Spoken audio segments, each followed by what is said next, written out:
Welcome back to One Life Radio. This is Bernadette with Diamond Gray. I've got Avi and Lexi in studio with me and Kip Watson. I've got Jason Martinkus on the line as well. He has his master's degree in counseling from Denver Seminary and is president of Redemptive Living Incorporated, a counseling ministry that specializes in sexual integrity issues. His counseling practice is focused on men and couples where the man has had sexual integrity issues. Jason is the speaker at New Life's Every Man's Battle Workshop and the author of Worthy of Her Trust. Jason and his wife Shelley reside in Denver, Colorado with their 3 sons. Such a pleasure to have you back, Jason. How are you doing today? Doing great, Bernadette. Thanks for having me. Yeah, I love this topic. We're talking about Every Man's Battle. For those out there that didn't hear you the first time, what is Every Man's Battle? Every Man's Battle is a 3-day workshop, an intensive workshop for men struggling with sexual integrity issues. So that ranges across the board from pornography all the way to serial adultery. And the 3-day workshop is an intensive weekend to help guys understand why they do what they do, give them a plan to stop, and give them a community to walk with them. Right. Well, Every Man's Battle then is your story. What happened to you and how you became sexually addicted, and what were the consequences that came soon after? Can you tell us your story? Yeah, I'll to make a long story really short. It's a long-sorted story. I was introduced to pornography at a young age, and I watched pornography a lot. I found it online. That moved from pornography to chat rooms when those were a thing, and then the chat rooms moved to anonymous hookups offline. And over the course of my college years, I did that, and then once I graduated from college and got married to my wife, Shelley, I ended up doing that in our marriage as well. And after a few years into our marriage, after a series of affairs came to light, everything kind of hit the fan. As I say, the monkey hit the fan, the truth came out, and that began a healing process for us. And by the grace of God, here we are 15 years later. I've been free from that stuff for 15 years, and we're seeing redemption in our marriage. Mm-hmm. Well, I'm having a little trouble hearing you. I don't know why, but I want to ask you this. Why do you think there is such a rapid proliferation of pornography right now? Oh, gosh, the access. Can you hear me any better? Yeah, I can hear. I don't know what you did, but it worked. Okay, good. It's the access. Gosh, it is everywhere, online, available anytime, and the age with which kids are being introduced to it and accessing it. That's the primary driver on the proliferation. Well, you know, one of the things that I've noticed, especially recently, and it just seems to be getting worse and worse, if you will, and some people might say, oh, it's just getting better and better, but I notice on Instagram in particular that there are so many women that are constantly putting their bodies out there and in very seductive ways. I mean, the stuff that you're seeing on Instagram is stuff that you used to see in Playboy. Oh, yeah. Well, and what is available in terms of access, I just heard a story recently of 4th-grade girls with a cell phone on a playground asking Siri about sexual position. Oh, my God. And so, yeah, I mean, there's no filter there. There's no stopping what the access is. And so, you know, those young girls are being introduced to scenes and images and an expectation of women well before their brains are developed to understand it. Yeah, I'm still in shock from what you said. I wanted to ask you about this. So I saw this come across my desk yesterday, and I'm trying to find it. It's the brothels in Houston. In Houston. I don't know what I did with it. Oh, here it is. Houston mayor pushes back against sex robot brothel, not sort of business that I want. What do you think about that? It's tragic and sad. You know, when we're at the workshop and we're helping the men at the workshop, we see guys that struggle with sex with men, with women, with inanimate objects, with animals. You name it, it's across the board. And so when we hear these things about a brothel with robots, at the end of the day, whether it's sex with another person or an inanimate object, the underlying issues, the issues of the heart and the mind and the body and the soul are the same. Yeah.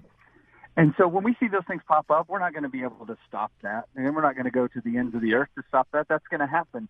But when men decide that they want help, that they don't want to continue living out that lifestyle, the good news is help is available for them. Yeah, it's shocking, and I'm looking at the picture here of the love dolls in the brothel from the company Kinky S Dolls. It's kind of crazy, but I have to tell you, I was talking about this with one of the other producers here at iHeartMedia, and he said that it's just as many women as it is men doing this.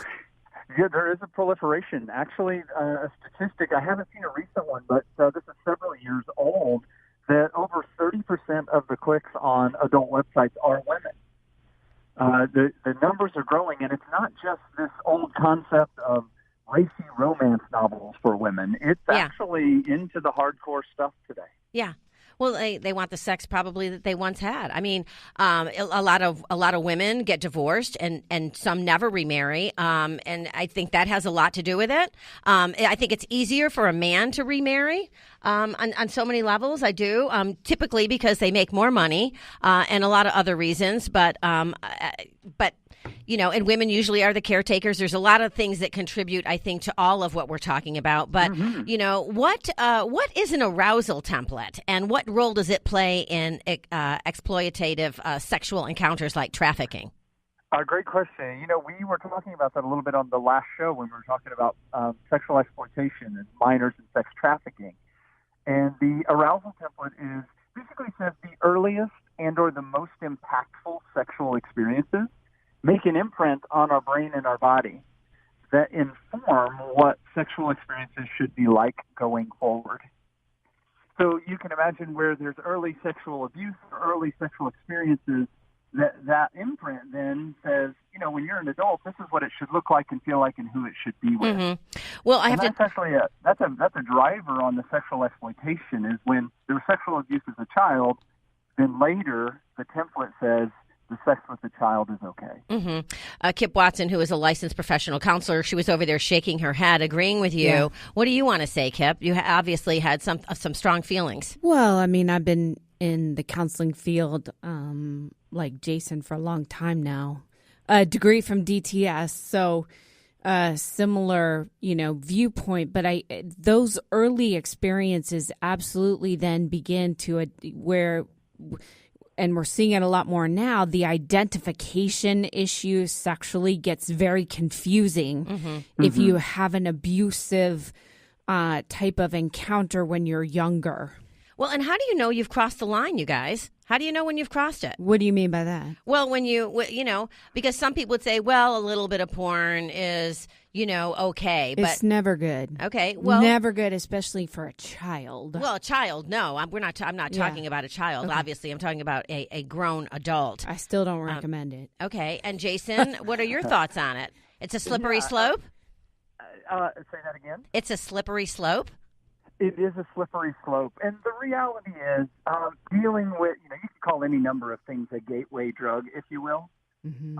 There is a ton of research out there that will show you that pornography is the gateway into rape, violence, the sexual exploitation and trafficking.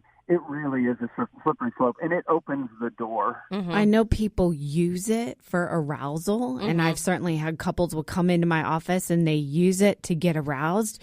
But it, like he says, then it's that addictive force or that addictive, then they need it more, or they need it more frequently. They need it more different and radically, and it just, you don't even want to even start going down that path. Well, let me ask you this, because this just popped into my head. What about if you suffer from sexual dysfunction, like erectile dysfunction? Could porn play a part in that and helping you get over the hump, if you will? Actually, quite the opposite. Okay. Quite the opposite. There's recent research out of a couple of the Asian countries that 14 and 15-year-old boys who have had hardcore porn exposure have trouble getting an erection. Wow.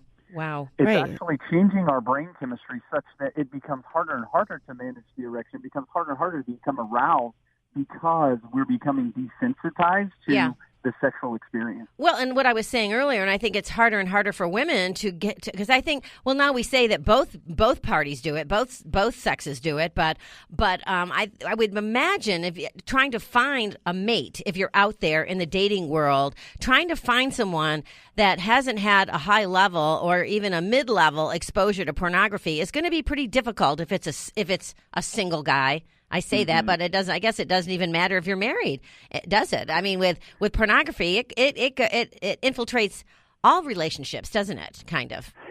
It does, and really, what we know, and what we're, Kip would be able to speak to this too. What we know is that underlying the pornography and the sexual integrity issues is really a deep longing for intimacy and connection. Mm-hmm. And so, even if there's been exposure, even if there's been a history of addiction to pornography or sexual integrity issues, the underlying intimacy issues can actually be dealt with. There can be healing such that relationships can be really whole and healthy, even if there has been all of that exposure. Mm-hmm. It's just important to deal with the underlying intimacy issues. Yeah, it is. Hey, can you stay with us a little bit longer? Can you come back? Sure. Okay. Sure. All right, we're going to go to break. We're going to be back with Jason Martinkus. You are listening to One Life Radio.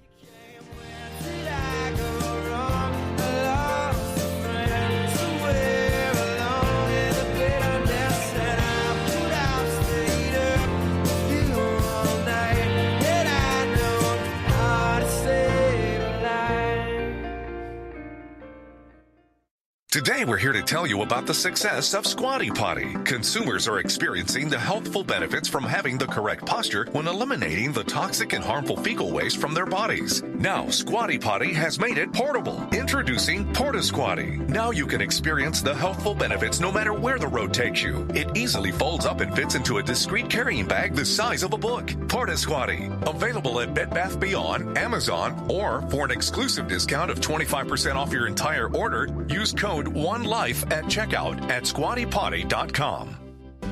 Wellbeing Journal is a remarkable bi-monthly health publication esteemed by intelligent readers worldwide. It's available in print or digital, single issues or subscription. Its focus is on living a happy, healthy life and preventing or healing illnesses naturally. Preventing or healing cancer, arthritis, cardiovascular conditions, and digestive issues, as well as nutritional solutions for optimal health are regular subjects. Learn more at wellbeingjournal.com. Hi, this is Vaughn Eaglin. As a licensed professional counselor and supervisor, I spend my career helping people cope with emotional problems. But today, I want to talk to you about nutrition. People ask me all the time for nutrition and weight loss advice, and I always find myself recommending a raw vegan protein, a food supplement called Warrior Blend by Sun Warrior. I wasn't always active and fit. In fact, I was very overweight as a child, and as a counselor, I must emphasize the importance of the mind-body connection. A clean body helps with a clean mind. Start today with Sun Warrior Blend Raw Vegan Protein. For more information, go to sunwarrior.com and start living clean today. Hi, everyone. It's Bernadette. Everyone knows that I'm a strong believer in the numerous health benefits of cannabinoids and CBD oils. As with any supplement, I always do my research and my homework to find the highest quality product on the market. That's why I'm so happy to announce our partnership with the H Hemp Company, founded by a group of the most experienced and respected names in the CBD community. H Hemp offers a line of innovative products that are all natural and tested for quality. Choose from flavorful oils, restorative body balm, and minty breath spray, all at affordable prices. And for every H Hemp product sold, the company makes a donation towards the fight against opioid and anti-anxiety drug addiction, an epidemic affecting millions of families across the nation today. H Hemp products produce a sense of calm, fight post-workout inflammation, and the company gives back to our community. What more could we ask for? Search online for H Hemp Company and use the code OLR for 20% off your first order. That's OLR for 20% off your first order. Did you know a mother rat will dip her paws into cool water and gently smooth the fur around her infants' faces? The babies put their arms around their mother's neck and pay attention while being bathed. Rats and mice fall in love, risk their lives to save their kids, and giggle when tickled. Evan Walker writes of a mouse who died of shock in a trap. His life was a life fully as real to him as ours is to us. This creature, for all the irritation it may have brought as it scampered through closed closets or up some crevice in a wall, was as precious as you or I. He was not a machine that breaks and fails. He felt. His was consciousness, full and real and fragile and precious. This is Ingrid Newkirk with Peter, reminding us that it's easy to be kind. Perhaps